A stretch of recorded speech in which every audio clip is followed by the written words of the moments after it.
closed category. Maybe it has coproducts there and 0. Then there are various laws that hold. It's kind of the arithmetic of objects in a Cartesian closed category. And indeed, if you specialize to the Cartesian closed category of finite sets, so you just have the numbers 0, 1, 2, and so on, right? Everything's isomorphic to one of the numbers. Then this is just the usual arithmetic of numbers, right? The laws of exponents. Oh, there's a distributive law. I should have put that one in too. Oops, use blue. There's the usual distributive law for distribution of products over sums. So all of the usual arithmetic of the natural numbers can be expressed in this setting of Cartesian closed categories. But if you tried to do one of the, and this, by the way, is how I teach my children to do arithmetic. First, I teach them to do Cartesian closed categories, and then I have them try to do these problems the way you tried to do, and you quickly learn that it's very hard to prove these things, right? I don't know, did anyone succeed? Wasn't this a homework exercise, or was it this one? Yeah. Did anyone succeed? Yeah, okay, you got it. So there were a couple of different ways of doing it. One was, so as in the first exercise where you were proving associativity of products, you find some universal mapping property that both of these things have, and then because they both satisfy the same universal mapping property, they must be isomorphic. And then you show that they both have it in virtue of being compound out of binary products in two different ways. So the universal mapping property was just being a ternary product. So if you take a binary one and then associate this way, you get a ternary one, or a binary one over here and associate that way, you get a ternary one. So for these other examples, you could try to do a similar thing and find a compound universal mapping property that both sides satisfy, but there it's more complicated to say what the compound universal mapping property should be. It somehow is assembled out of the universal mapping property for sums and for exponents, and over here out of exponents and products. So that was one way. Another way you could do it, maybe a more kind of logical way, would be to show that the calculus of lambda calculus with sums can be interpreted in a Cartesian closed category with coproducts. That was one of the other exercises. And then you can use that and prove it logically using lambda calculus, do some calculations in the lambda calculus. And then because the interpretation is sound, anything you can calculate will come out to be true, and so you can prove those isomorphisms that way. Now there's a third way to do it. That's the category theorist's way, and it uses some more powerful methods. And that was the point of this exercise, was to get you to appreciate how hard it is to do it with your bare hands, and then how easy it is to do it once you have these more powerful methods. And the more powerful method that I'm going to show you today is called the Yoneda lemma. And once you have the Yoneda lemma working for you, then you've really got some tools. You don't have to do things with your bare hands. So that's what I want to get you to appreciate by doing those problems. And then you'll be able to do all those other problems too in a wink of an eye just by using the Yoneda lemma. So the Yoneda lemma is a fact about natural transformations. So what is a natural transformation? Well, one of the inventors of category theory, Saunders MacLean, famously said, the notion of a category was invented in order to be able to define the notion of a functor. And the notion of a functor was invented in order to be able to define the notion of a natural transformation.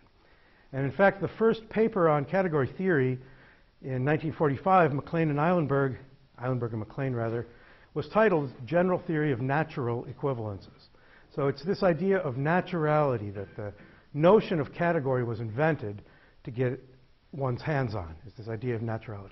So let's start with a very simple example of a natural transformation. Well, these are nice pens, thank you. Naturality. Let's suppose we have a Cartesian, or a category C, say, with just binary products, just to have something to look at. Then we can always make a product of two objects, A and B, like this.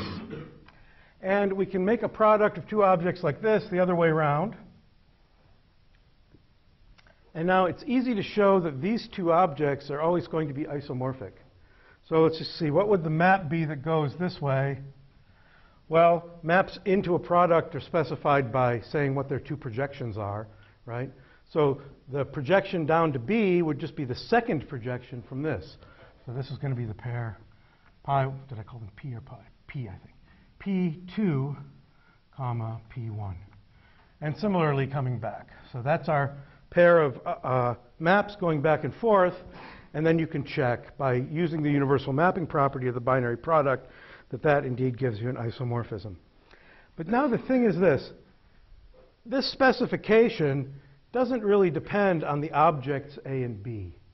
It just depends on this product structure on A and B, right?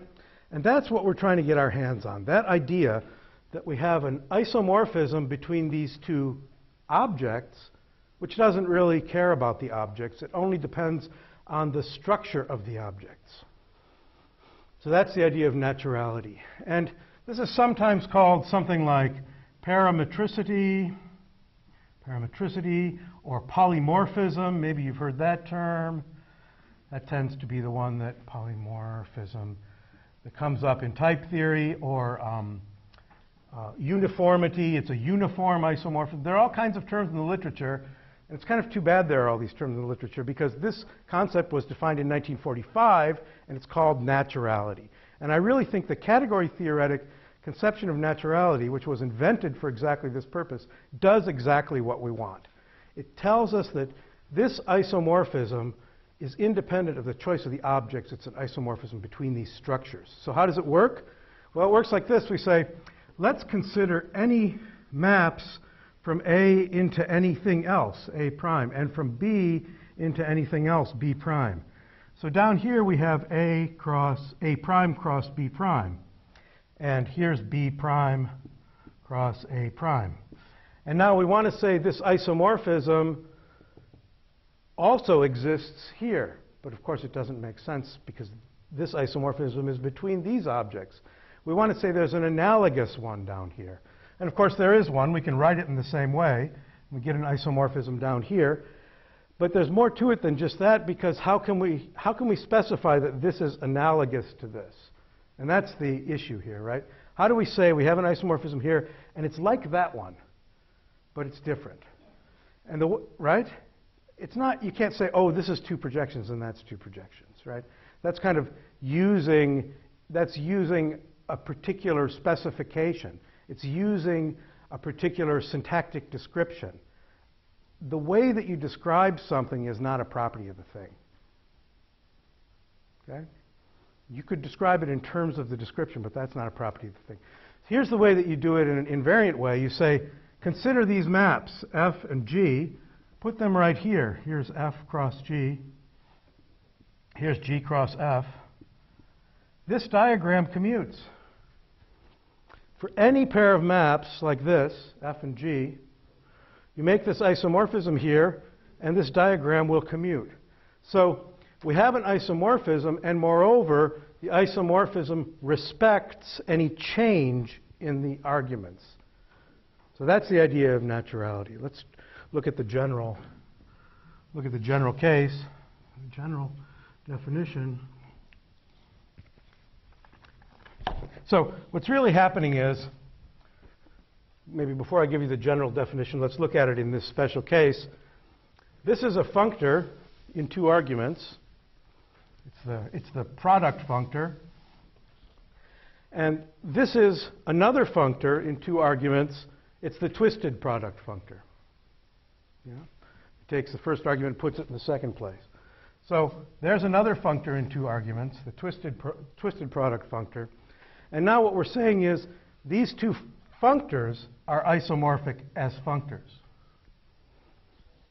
Yeah? So where do these functors go? Well, they go from our category here, C crossed itself, down to C. It takes two arguments, A and B, and it returns, on the one hand, A cross B, and on the other hand, this twisted thing, which is by definition B cross A. And now what I'm saying is I have these two functors, and the functors themselves are isomorphic to each other as functors. So what we need to have is a notion of a morphism of functors. And that's what a natural transformation is. So a natural transformation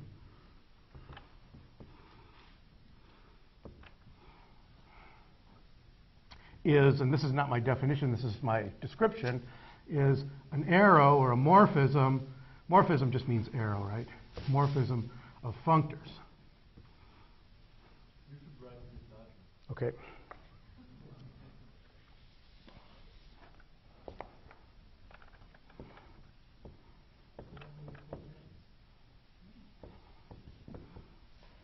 Is a morphism of functors. So we have a category C and another category D and a couple of functors, F and G, from C to D. And now we want to say, what does it mean to have an arrow from this functor to this functor? So we're defining a new concept, a morphism of functors. I'll call it theta here. And now I can give you the formal definition now that I've showed you kind of what type this thing is supposed to have. So definition.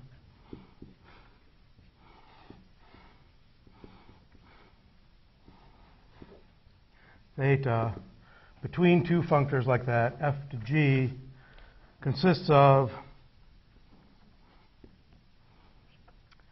a family of arrows,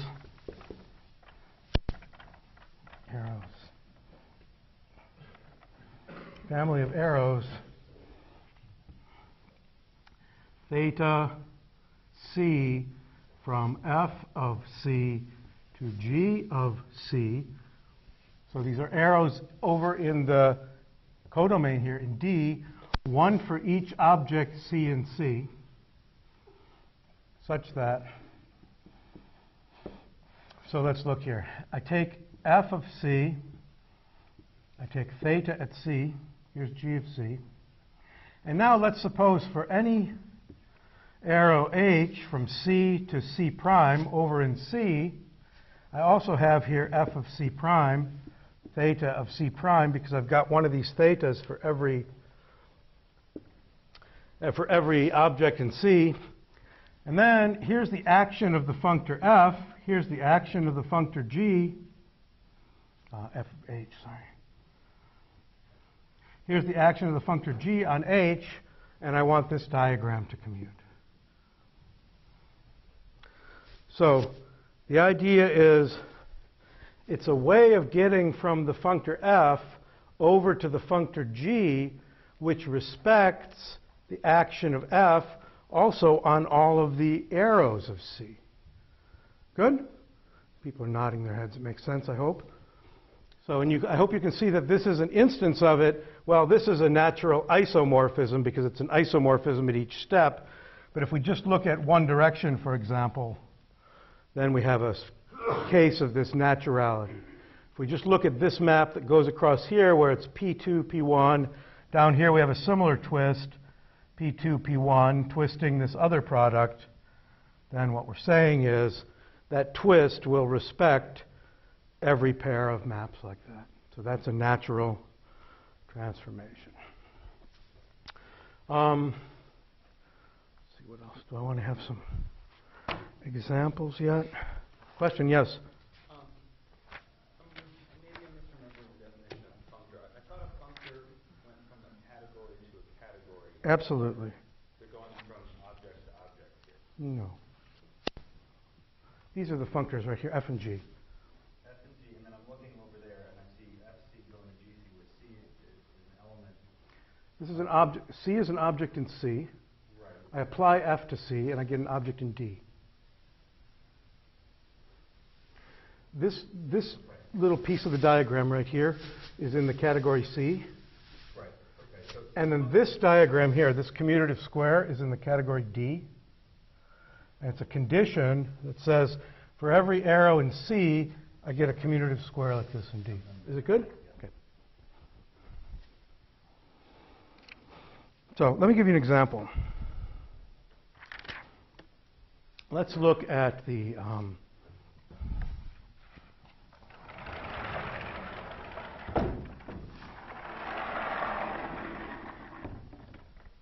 this is the example of sets.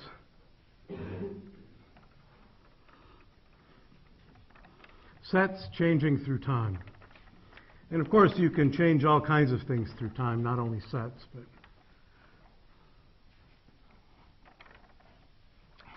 so a set through time is the following thing. It's a so so here I'm talking about discrete time. So there are moments of time, 0, 1, 2, 3, 4, and so on. Okay, discrete moments of time. So there's a set at 0, and a moment later, at 1, there's another set A1. And a moment later, there's another set A2, and so on, forever and ever. So this is a set, and it's evolving through time. But of course, you want to know how the elements of the set change as you go through time. So how do you say that? Well, let's say what happens to an element at this time a minute later. What happens to it? So that's a function like this in sets. And here's another function that tells us what happens to the elements a minute later, or a second later, or a moment later. There we go. And so on. So I'm not making any conditions here. I'm not putting any conditions on these functions. So it could happen that two elements that were different here suddenly become the same over here. And it could happen that an element that doesn't exist at all here suddenly pops into existence over here. So that is to say, this function doesn't need to be injective, because things could get collapsed. And this function doesn't need to be surjective, because new things could pop into existence here. But once you have an element, it stays with you somehow. You don't lose it forever. That's to say, these functions are total. They're defined everywhere here. So an element will always have some sort of a trace through time. It won't ever completely disappear. So that's the idea of a set which changes through time. I think it's a perfectly intuitive notion. And we'd like to be able to work with these things, with these sets through time. In particular, we'd like to make a category of sets through time.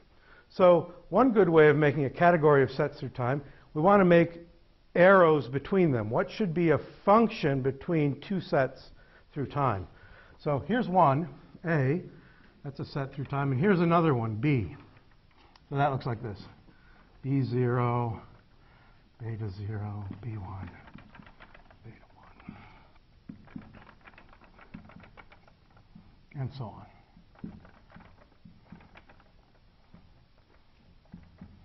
So now, what should be a function between such sets? Well, I think a perfectly reasonable thing is that at each stage, at each moment, there's a function from the set at that time to the other set at that time. So for example, here at moment 2, there's a function here, f2. But also back at 1, there was a function here, and so on. So there's a family of functions like that, one at each moment. But if I take some element here and I send it over to in A and I send it over to B, it really shouldn't matter if I send it over to B and then see where it goes, or if I first wait a little bit and then send it over to B, right? That's just saying that this function is not just an arbitrary collection of functions. It really respects the change through time of the elements. So that's a perfectly natural way, I think, of saying that it's actually a mapping on the sets through time. It's a mapping through time. It preserves this idea of the element changing through time. Well, that's just saying that all of these squares commute, right? It's exactly what it says. Okay, and so that will give us then our notion of a category of sets through time, right? I can compose such ladders. I put another ladder here, and I can take the composites. Then just by reasoning on the diagrams, I can see that the rectangles will also commute if each of the squares commute. So that gives me a composition operation. It'll be associative and so on. So that gives me my category of sets through time. Here's an easier way of describing sets through time. Let's take the natural numbers. Let's write them as omega, because we're thinking of them as ordered. So we have 0, less than or equal to 1, less than or equal to 2, and so on, right? It's a category. It has, these are the arrows. It's a preordered category. In this case, it's a poset category. So these are the arrows, right? And now, the category of sets through time is just the functor category sets to the omega. That is, A and B These are nothing but functors from omega to sets. Let me write it like this because I haven't introduced that notation yet. These are functors from omega as a category into the category of sets. Right? What is a functor from this category into sets? Well, it's an A0, an A1, an A2, together with a family of maps, alpha 0, alpha 1, alpha 2, and so on. So it's exactly that. Right? So A and B are exactly functors. And then this F thing that I wrote down here is exactly a natural transformation from this functor to that functor. That was my definition of a natural transformation. So A and B are functors like this, and F from A to B is a natural transformation.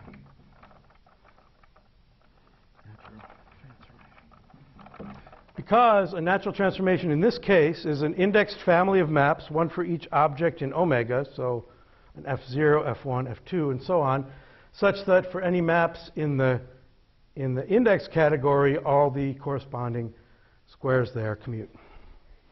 Good? So the category of sets through time is nothing but the category of functors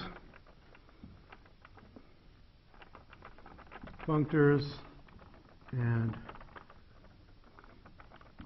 natural transformations of the form omega into set. And so now let me introduce this new notation. So the notation is going to be, and notation and terminology is a functor category.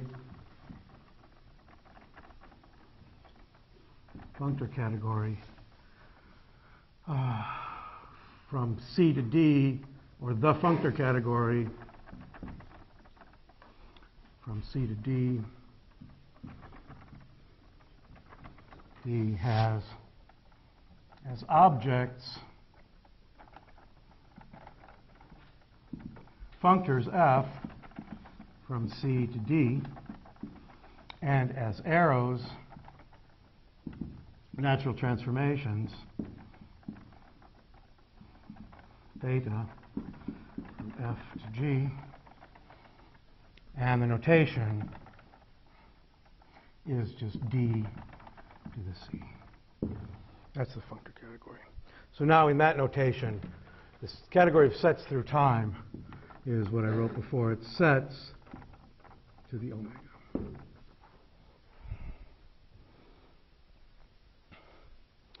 And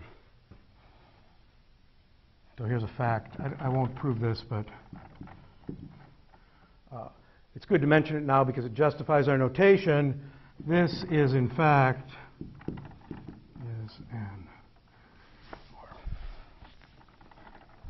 together with the obvious evaluation,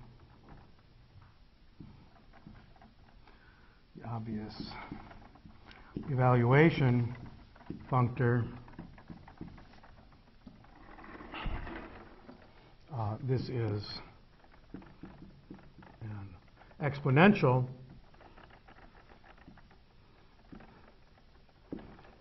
in cat.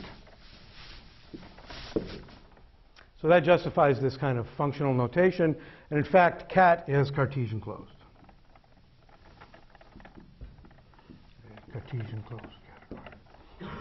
So that's kind of cool. What it tells us is that we've got the definition of natural transformation right. If we start out asking for a Cartesian closed structure on cat, we know there's only one. If there is one at all, it's unique up to isomorphism, because these things are defined by universal mapping properties. So there's at most one way of making an exponential for any two categories up to isomorphism. And now we ask, is there one? If there is, it determines that functor category uniquely up to isomorphism, and the fact that this holds with that definition of natural transformation tells us we've got the definition right. You can deduce the definition of a natural transformation from this fact. Right? So it's a nice kind of test of that being the right concept.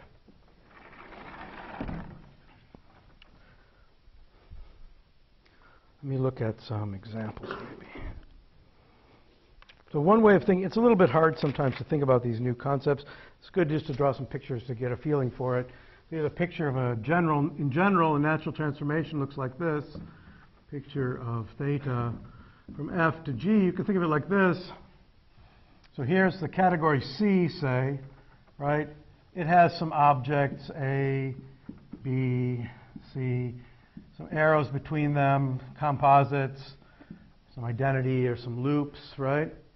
And now we have these two functors over to D, right?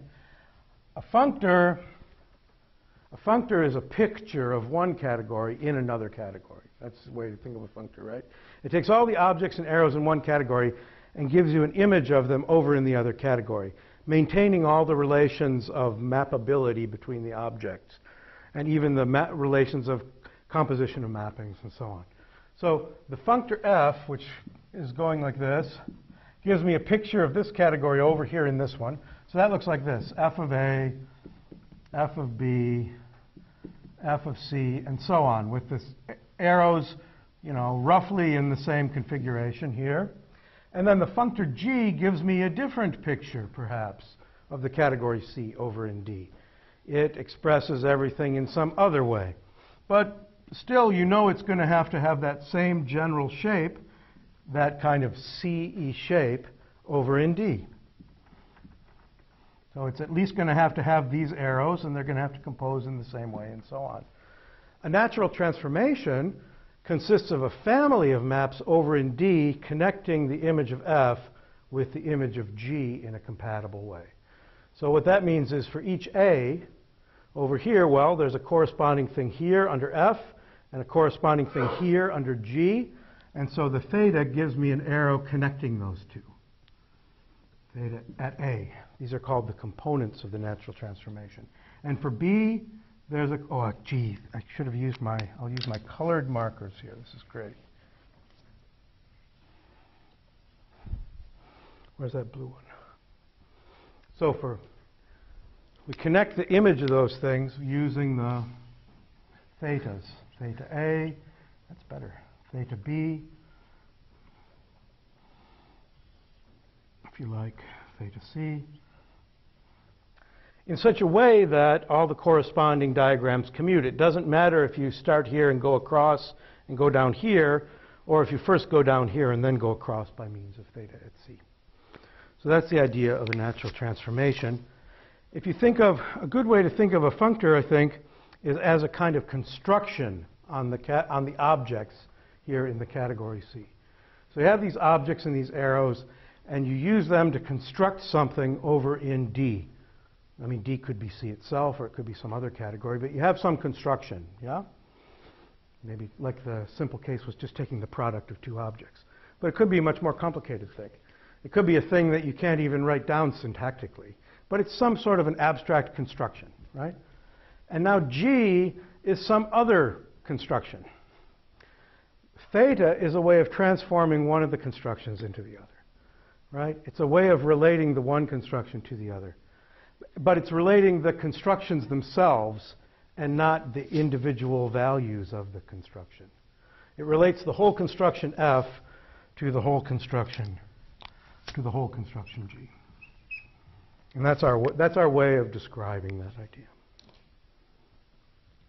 Okay, let me give you some very simple examples just to have something more to think about.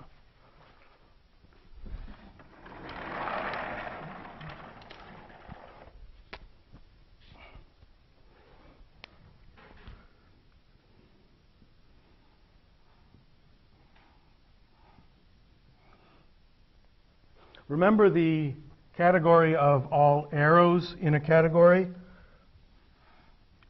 I have some category C, and I make the arrow category. And the objects of the arrow category, which way was I doing this?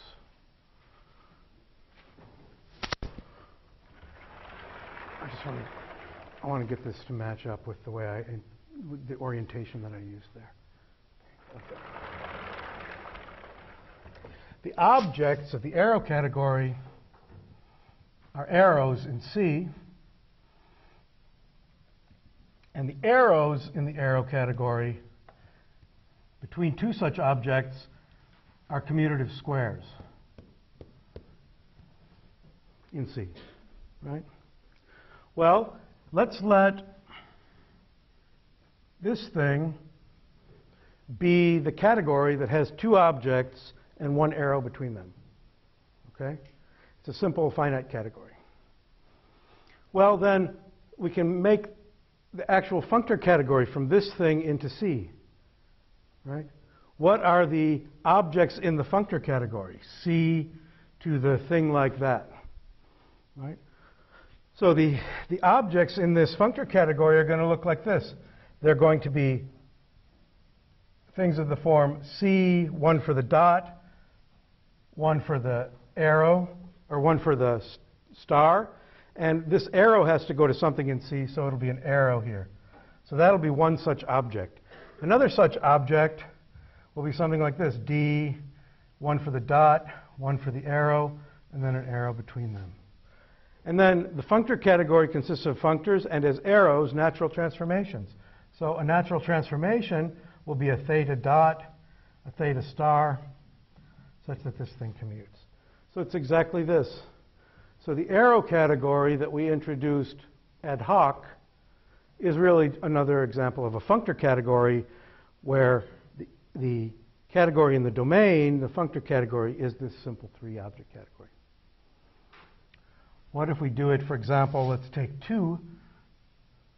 So that thing we're calling maybe, I think when I introduced it I called it 2, like that, has an arrow.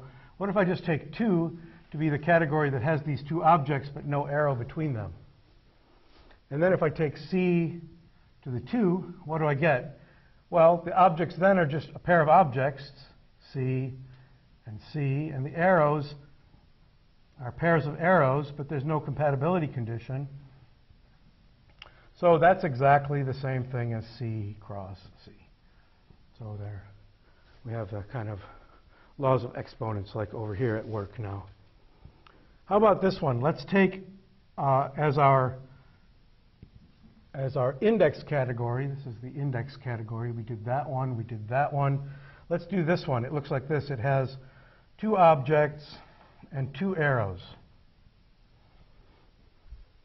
Then an object of the functor category, let's do it in sets just to be specific here. What are the objects now in the functor category? Well, that would be a pair of objects, or a pair of sets rather. Let me call them suggestively the edges and the vertices, and two arrows, call them the source and the target. So that's just a graph, right? It's a set of edges, a set of vertices, and each edge has assigned to it a source and a target. And another one would be another such thing. I guess I should use some better notation, but anyway. And now what's a natural transformation between those things?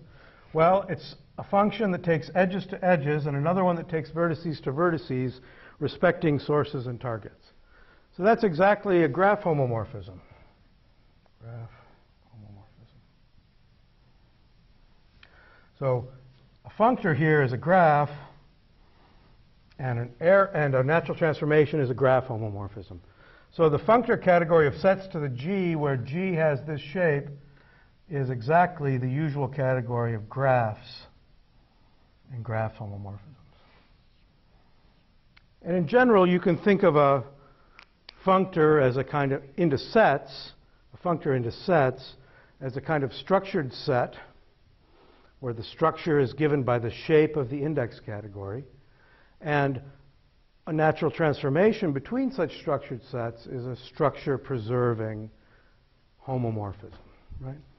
Another example you may have seen is simplicial sets. That's something that comes up in algebraic topology. It's a much more complicated version of this, and then you have a system of sets satisfying some conditions, and then the homomorphisms are the maps. So those are natural transformations. So those are just a few examples. Everybody good? I'm not getting any questions. I guess this must be very clear. All right, let's move on a little bit. Have some time. Oh, yeah. We're going to look some more at categories of this form, where we have a category up in the exponent, and then we have sets down in the bottom. So these are called, so these are set-valued functor categories. Sometimes these things are called categories of diagrams, also called presheaves.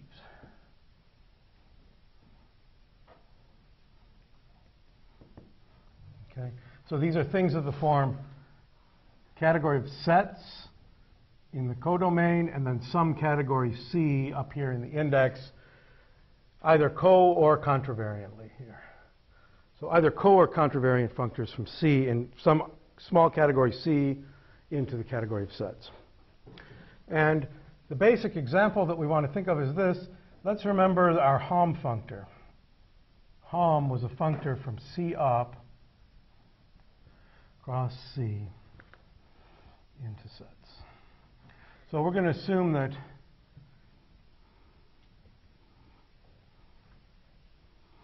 C is, we can make it small or what's called locally small. The main thing is that whenever we take two objects, A and B, and we take them across here, and we take the collection of all maps Hom from A into B, that the result is a set. That's the definition of being locally small. Category is locally small if that Hom collection is always a set. So assume that holds so that we have this Hom functor. And we had some exercises before to tell us how to work with that thing. And now this category, this is something happening in cat, right? And cat is Cartesian closed. So we can always, when we have a functor in two arguments into a category, we can transpose it into a functor in one of the arguments, landing into a functor category. So that's what we're going to do. We're going to transpose it like this. We're going to say, take C into the category set.